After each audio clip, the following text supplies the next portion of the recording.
나를 강하게 하시는 주님 찬양합니다.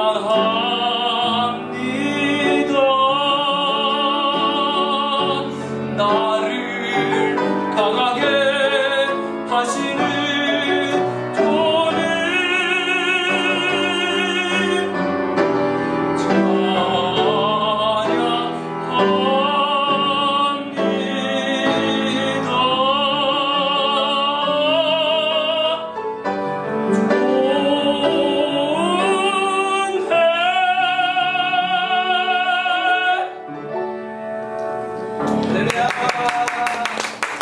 마태복음 26장 6절에서 16절까지 있는 말씀입니다. 오늘은 바이블 히든 히어로스 12번째 소갈이 열심맨 케륙 사람 유다에 대해서 말씀을 살펴보고자 합니다.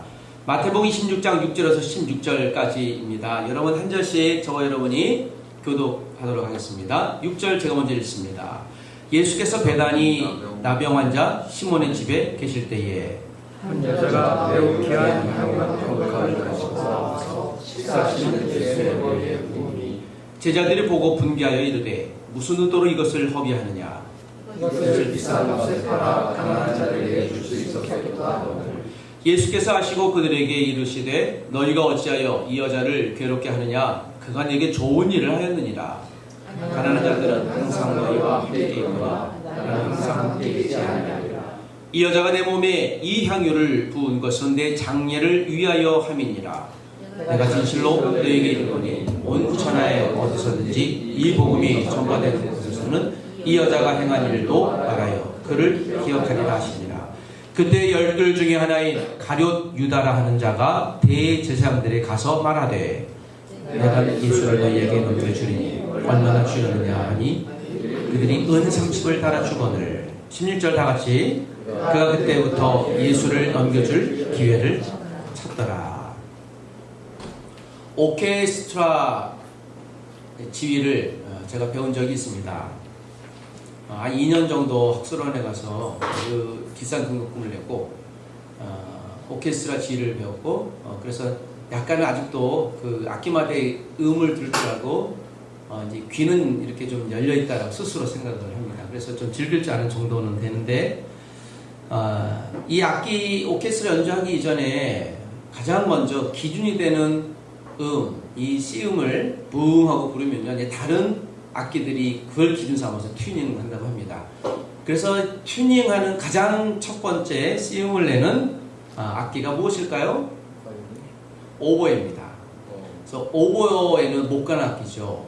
오보의 특징 가운데 하나는 습도에 거의 영향을 잘 받지 않는 악기로 알려져 있다고 합니다. 그렇게 이렇게 멋있게 또 크거나 뭐 그런 것도 아닌데 오보에가 이 C음을 내면 이제 다른 분들이 튜닝을 하면서 이제 튜닝 끝하면 이제 연습합시다라고 한다고 하죠.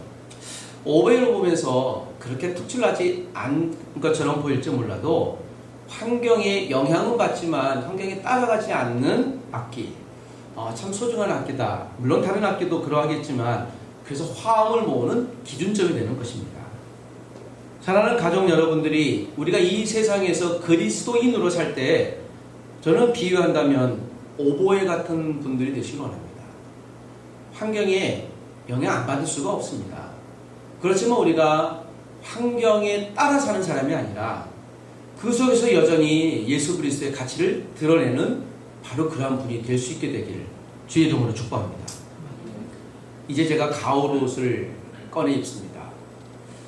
저는 개인적으로 옷이 많지 않습니다. 이렇게 집에서 얘기했다가 혼났습니다. 자켓이 몇 개 있는데 제가 좀 아낀 자켓이 한 2개 정도 있습니다. 요즘에 속상한 일은 나름대로 이 은빛 나는 이 자켓을 1년에 한 번, 2번 어떤 행사 있을 때 이게 곱게 입어야죠. 비단처럼 아끼는 건데요. 이 목 뒤가 이렇게 누렇게 변색이 됐어요. 왜 이게 변색이 됐지? 그러니까 이게 좀벌레가 먹었는지 아무리 지워도 안 돼요. 여러분 어떻게 하겠습니까?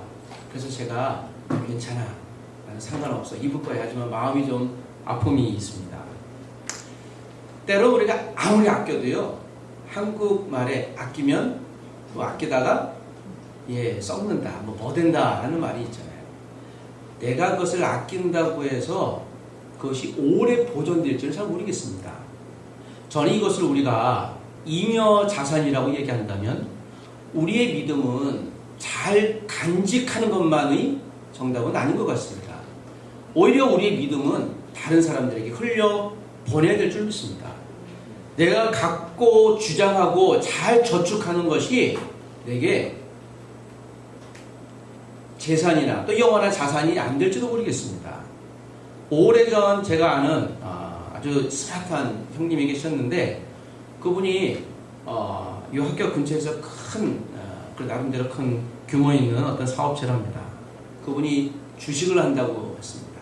내가 이 주식을 하는 말이야 하면서 잠깐 그분 사무실에 갔는데 세계 모니터에 주식이 다 놀라운 일은 1시간 정도 있었는데요. 대화하면서도 대화 한마디 하면 주식을 보고 그래프를 보고 제가 물어봤습니다. 얼마나 벌었어요? 아직은 벌지 못했어. 나중에 들리는 소문에 의하면 굉장히 어려움을 당했다 라는 이야기를 들어보면서 그분이 그래요. 야, 이건 할 게 못돼 라고 하면서 이제 펀드에 손댄다고 하면서 지금은 어떻게 될지 잘 모르겠습니다. 우리가 투자하는 것이 잘 될지는 잘 모르겠습니다. 확실한 투자는 예수 그리스도에 대한 믿음을 갖고 기도하는 것이라고 믿습니다.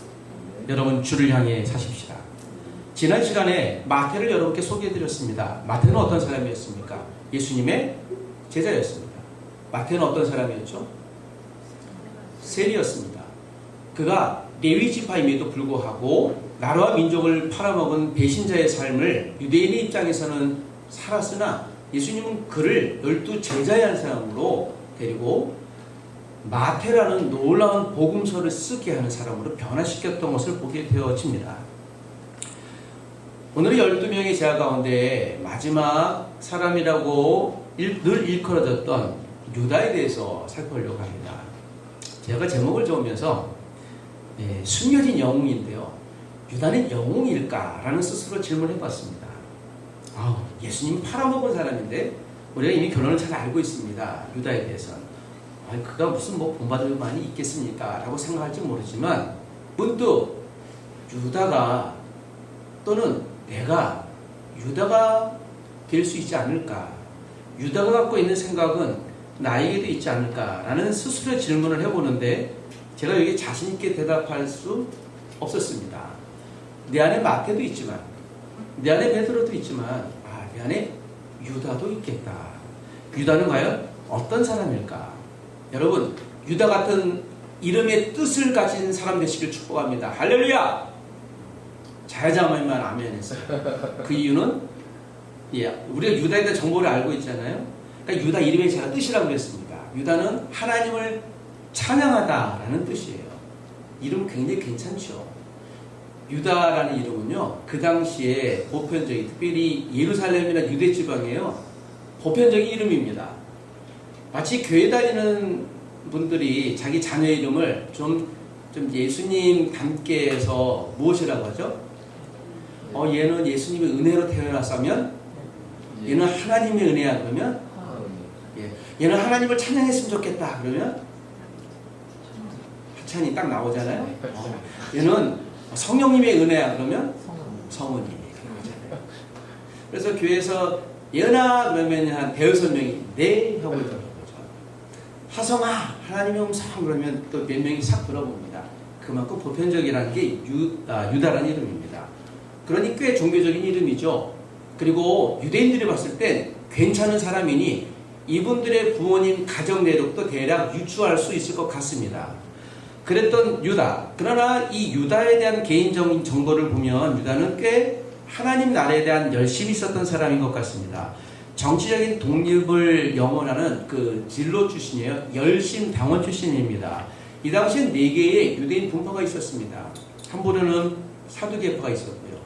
제사장인데 타락한 제사장이죠. 영적인 것을 믿지 않습니다. 그래서 권력을 갖고 있었던 또 한 부류는 바리새파, 율법만을 열심히 지켰던 대표적인 사람이 사도행전 또는 고린도전서에 나오는 바울입니다. 그리고 SNF라고 해서요.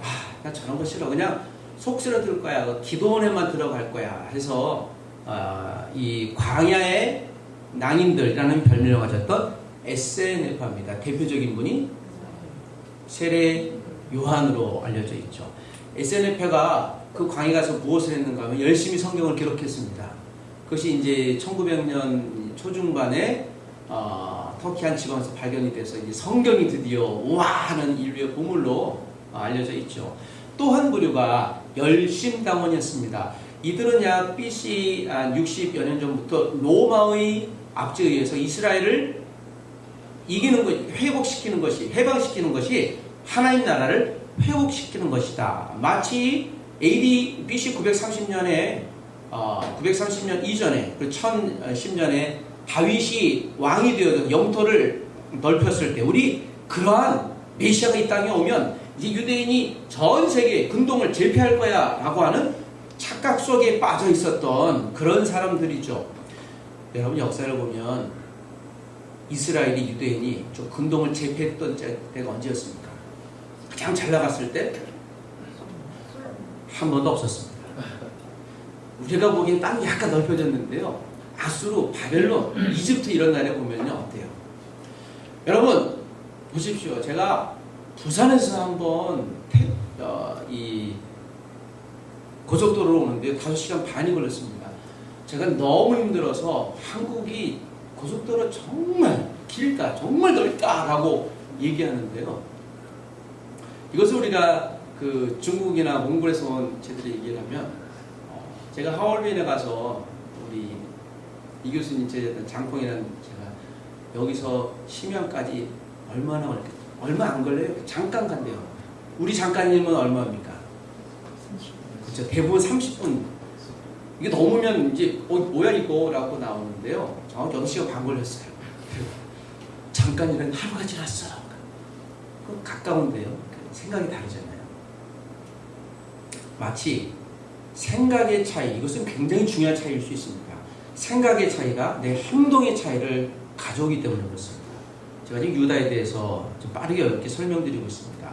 유다의 또한 특징은요, 유다는 캐리옷이라는 지역의 출신이에요. 이 캐리옷의 유명한 구약의 선지자가 한 분 있었는데 아모스가 이 당시에 태어난 지역이기도 합니다. 예루살렘 근처에 있었어요. 그러니까 유대 근처였던 것이죠. 밑에 지방이었습니다. 예루살렘이. 저 위에 그 갈릴리 호숫가에 있는 그런 지역이 우리가 오늘 본문에서 나오는 예수님이 제자를 불렀던 갈릴리 지역이기도 합니다. 이 당시 성공하려면요 유대로 갔어야 됐습니다. 유대는 교육도시예요. 정치도시고 소위 거의 수도와 같습니다. 갈릴리는요, 나는 갈릴리 출신이야 그런 거 좀 밝히기 별로 꺼려했습니다. 왜일까요? 갈릴리, 너도 갈릴리 사람이냐? 갈릴리에서 사는 것이 알겠느냐? 이것은 그냥 순수한 한국말로 보면 이거 촌뜨기 아니야? 지방 출신 아니야? 그것도 저기 이제 약간 격하는 말이에요. 그래서 갈릴리라는 말이 그렇게 유쾌하지 않습니다. 근데 여러분 예수님의 제자들 중에 11명이 어디 출신일까요? 갈릴리 출신이에요. 한 사람을 제외하고. 한 사람만 교육의 도시, 그래서 꽤 많은 교육의 도시에서 교육을 받아왔고 아마도 유대 땅에서 갈릴리까지 갈 정도면 금방을 여행을 많이 해. 국제적인 감각을 갖고 있었던 사람인 것 같습니다. 이 사람은 최소한 아마 4개 언어 이상을 했던 것으로 생각이 되어져요. 이분이 유다입니다. 그래서 캐리옷 유다, 가룟이라는 말은 캐리옷 유다의 한국어 표현입니다. 저는 이제 캐리옷이라는 말을 여러분께 오늘 강조하고 싶습니다. 이쯤 되면 그는 좀 이렇게 떳떳해요. 저는 서울 북아현동에서 1960여 년 언저리쯤에 태어났습니다. 자랑스러운 서울 출신입니다 라고 얘기하기에는, 그러나 이전까지만 해도 그것을 뭐 그렇게 좀 자랑스럽게 얘기했던 철없던 적이 있었어요. 시골에 가면 서울 사람이야 라고 했던 적이 있었단 말이죠. 지금은 별 의미는 없습니다. 유다의 인생을 우리가 잠시 여러분께 소개해드리면, 유다는 12명의 제자들 중에 한 명입니다. 그런데 유다를 표현할 때요, 12명 중에 몇 번째로 혹시 호칭하는지 아시나요? 이게 마태, 마가, 요한 다섯 간적으로 제일 나중에 호칭이 돼요. 유다가 제일 나중에 부림 받았는지 성경 기록하고 있지 않지만 아마도 그가 예수님을 배반했기 때문에 그런 것 같습니다. 심지어 요한복음 6장에는 유다를요 마귀와 연관시켜요. 마귀가 그 생각을 집어넣었더라. 또 누가는요 유다를 반역자로 표현합니다. 이쯤 돼 보면 이미 가룟 유다는 예수님에 대하여 또 제자들에게 어떤 평가를 받고 있는지를 우리가 알고 있죠. 그리고 심지어는 예수님은 요한복음 17장의 유다를요 멸망의 자식으로까지 표현합니다. 그래서 유다에 대한 평가는요 아주 날카롭습니다. 왜 그랬을까요? 그러면 이 의문을 우리가 지울 수 없습니다. 좀 곤란한 질문일 수 있는데요. 우리가 예수님이 지금 우리 앞에 계시다면 질문하고 싶어요. 예수님, 그런데 말이죠. 유다를 왜 제자로 택했나요? 갑자기 예수님이 좀 난처해질 것 같아요. 그러게 말이야. 괜히 실수했던 것 같아. 원래 안 부르려고 했는데 나도 헷갈렸어. 이게 의역한 건데요. 여러 유다를 왜 제자로 왜 불렀을까요? 그리고 유다가 12제자 중에 맡았던 포지셔닝은 어딘가요? 재무회계를 맡았어요. 그런데 지난 시간에 배운 재무회계의 전문가가 있잖아요. 누구였습니까? 마태를 두고 왜 유다가 재무회계를 맡았을까요? 이게 사실 우리가 성경을 바라보면 굉장히 중요한 단서가 됩니다.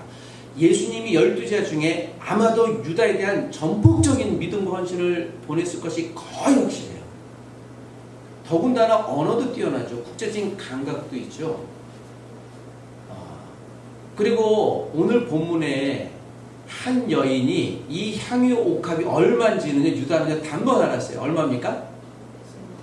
딱 깨서 이렇게 예수님의 머리에 발을 씻기다 보니까 요한복음에는 300데나리온이라는 것을 누구 제자가 알아서 표현을 해요.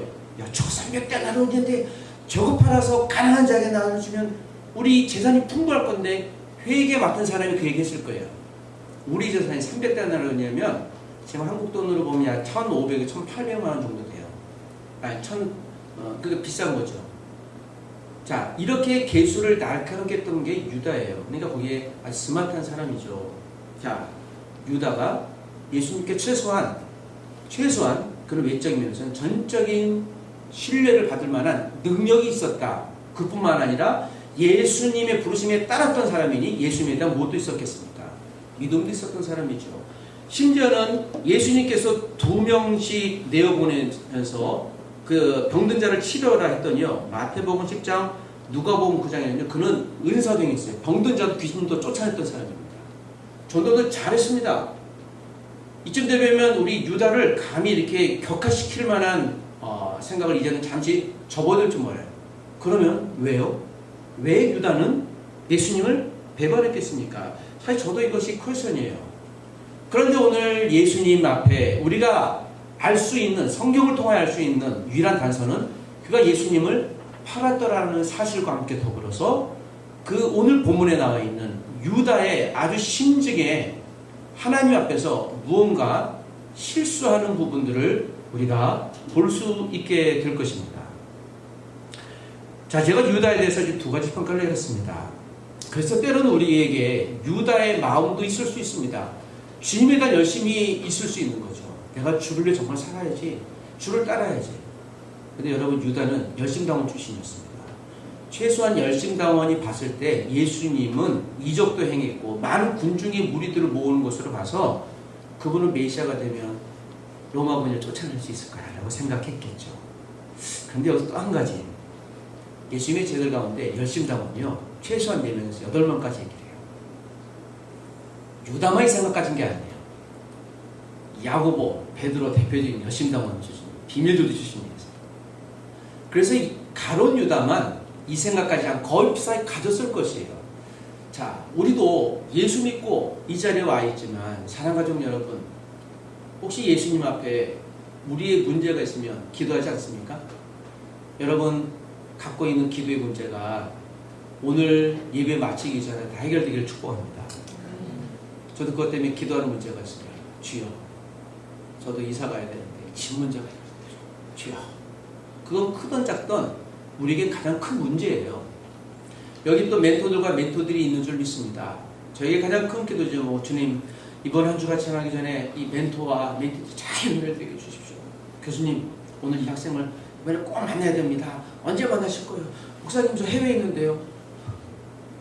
왜 가셨어요? 아, 학회 때문에. 언제 오세요? 다음 주요. 언제 멘토링 하실래요? 목사님, 다음 주 가세요. 예 하고 그러니까 이번 주 하기로 약속했는데 제가 갑자기 또 마음이 또 삐짐이 들어요. 이게 뭐야? 주여, 우리 이분을 축복하여 주옵소서.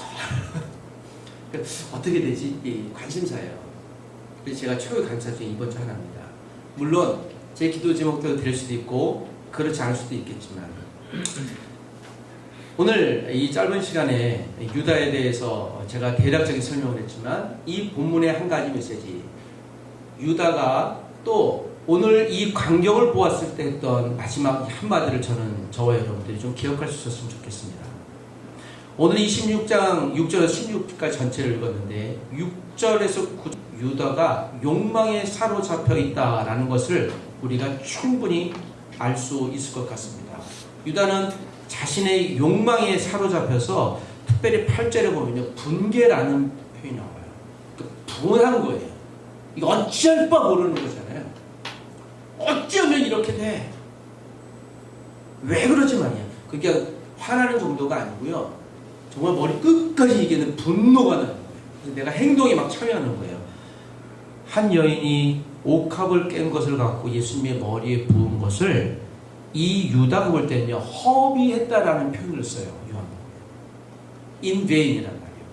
쓸데없는 짓거리를 했구나라는 거예요. 그래, 15,000원이면 그래 모르겠다. 15만원 정도 모르겠다. 세상에 1,500만원짜리인데 이거 갖고 가난한 자한테 나눠주면 얼마나 공의로워 라고 했는데요. 이게 유다의 대표적인, 근데 요한복음 보면 제자들이라는 표현이 나와요. 열심당원은 분명히 그렇게 판단했을 거예요. 그러니까 우리 모든 제자는요, 유다의 마음을 쓰는 것이죠. 그러나 요한복음, 특별히 오늘 본문에 있던 이 마태의 평가는요, 그가 욕망에 사로잡혔기 때문에 이런 평가가 났다 얘기하는 것이죠. 예수 믿지만 우리가 내 개인적인 욕망 때문에 살 수 있습니다. 저는 오늘 이 욕망이라는 것을 우리 안에서 철저히 제거해냈으면 좋겠습니다. 어떻게 해요? 오늘 예수님을 아는 방법밖에 없을 것 같습니다. 어떻게 알겠습니까? 그리고 안타깝게도 예수님의 제자들은 예수님의 부활 때까지 아직 예수님 메시아인지를 모르는 관계에 있습니다. 그러나 한 가지 메시지를 우리가 기억하십시다. 예수님 앞에 드릴 때 전혀 아까워하지 않기 바랍니다. 그것이 물질의 문제든 내 시간을 드리든 이 채플에 나와서 이 소중한 시간을 주 앞에 드리든 내가 연구하거나 오늘도 시험을 보거나 다른 일거리를 해야 되는데 내가 왜 이걸 해야 될까라는 고민이 있을지라도 주님 앞에 소비하는 시간은요, 이것이 나에게 물론 이익이 되지 않을 수 있지만 하나님은 이 일들, 이 헌신을 통해 우리가 기대하지 않지만 하나님의, 이것은 표현인데요, 하나님의 리워드라고 해요. 하나님의 보상이라고 합니다. 우리는 보상은 받을 수는 없는, 기대할 수는 없는데 하나님 우리가 생각지 못한 방법으로 우리에게 주시는 거, 이것을 우리가 은혜라는 표현을 써요. 생각할 수 없는 그런 것이에요. 여러분, 그런 은혜를 맛보는 우리가 되시기 원합니다. 마지막 본문을 정리하면서 14, 16절을 보니 유다는 결국 주님을 배반한 사람이 되어집니다. 그리고 오늘 14절까지가 13절까지가 본문이 끝나는데 14, 5, 6절이 나와요. 이 여인에게 행하는 예수님의 태도를 보고요, 이제는 유다가 마음을 싹 닫습니다. 바로 대제사장에 가서 내가 이 스승을 팔겠다. 얼마에? 은 30입니다. 지금 현재 시세로 9달러 50센트예요. 그러니까 얼마일까요? 이 당시에는 노예 한 사람을 살 수 있는 것입니까? 지금 그러니까는 10만 원 아니에요. 10만 원 아니죠. 이거 뭐 만원 안팎거리인가요? 야, 하찮게 하겠다는 것밖에 안 돼. 이게 은 30, 3천, 3만이면 또 돈에 휙했다랄지 모르겠는데 이거 한번 고민해 볼 만한 것이죠. 사랑하는 가족 여러분, 우리가 주님을 배반할 만한 여전히 가능성이 있는 우리라면 우리 안에 때로는 이 배단이 마리아처럼 내게 가장 소중한 것을 감히 드릴 만한 이런 마음도 있지만 또 한편은 캐리 옷 사람. 그래서 유다를 지칭할 때 반드시 캐리 옷이라는 앞에 지명단어를 왜 쓸까? 이것은 오늘 마태 저자의 분명한 의도를 우리가 의식해봐야 할 좀 있습니다. 우리가 갖고 있는 지역이 서울 출신 의미 없어요. 우리가 갖고 있는 학력 절대 의미 없습니다. 우리가 갖고 있는 부모님의 배경 아무런 의미 없는 거예요. 하나님 옆에 섰을 땐 우리가 1대1로 서며 하나님, 나는 이런 분이 이 사람입니다. 하나님이 오늘 유다를 통해 주신 메시지는 이것이라고. 저는 유다가 좋다 나쁘다 사람이라 오늘 설교하고 싶지 않습니다. 오늘 유다가 이 사건 이후에 다시 대제사장의 은을 물으려고 했지만 대제사장이 받지 않습니다. 그리고 그는 양심의 가책을 받고 종말에 어떻게 됩니까? 이것이 유다의 가장 큰 실수죠. 그리고 실패입니다. 그가 양심에 깨닫긴 했지만 마지막에 스스로 목숨을 끊습니다. 마지막에 무엇을 쳤습니까? 하나님 앞에서 회개예요. 그리스도인에게 줄 수 있는 가장 큰 축복인데요. 회개 자리에 나왔으면 아마도 유다는요, 베드로 이상의 놀라운 사역자 주 앞에 쓰임받았을 거예요. 그 사실이 저는 개인적으로 너무 안타까워요. 회개만 했었을지라도 하나님은 이의 없이 그를 놀랍게 사용했을 텐데. 사랑하는 가정 여러분, 함께 우리 기도하십시다. 한숨 잠깐 부탁드리겠습니다. 오늘 우리가 대학 환경에 있습니다. 그렇지만 이것도 우리가 일상에서 맞는 하나님이 주신 보편적인 삶이라고 생각합니다. 하나님, 우리가 이 대학 상황에서 여러 가지 또 위치나 부류에 계신 분들이 있지만 오늘 이 자리에 우리는 단순히 성도란 이름으로 모였습니다. 하나님, 우리 베다니의 마리아처럼 300데나리온 되는, 어쩌면 그녀가 수년 동안을 모았을 어떤 재정일지 모르겠습니다. 한순간에 주님 앞에 재정을 그렇게 드린다는 것이 쉬운 헌신은 아닌 것 같습니다. 우리의 시간을 드린다는 것이 쉬운 것 같지는 않습니다. 우리의 마음을 드리고 재능을 드리고 또 예배의 이 자리에 참여한다는 것이 녹록지 않은 것 같습니다. 그렇지만 우리 베다니 마리아를 통해 배웁시다. 주 앞에 거룩한 소비하는데 인색하지 않게 도와주옵소서. 유다처럼 내 이익 앞에서 주를 배반하는 일이 그런 자가 되지 않게 내 안에 욕망과 욕심을 제하여 주옵소서. 주님, 겸손의 영을 허락해 주시옵소서. 우리 한번 이것을 놓고 한번 통성으로 기도하고 한 번 더 마지막으로, 하나님, 우리 수요체플에 참여하는 가족들 가운데 1:1 바이블 멘토링에 참여하는 우리 멘토들이 있습니다. 어제는 자녀자매가 제가 했습니다. 오늘과 아마 내일도 다른 분이 시작될 텐데 성령께서 유일한 선생님이 되어주셔서 말씀을 잘 가르치시고 배우게 해주옵소서. 우리 한번 1분 동안만 우리 한번 작은 통성으로 기도하고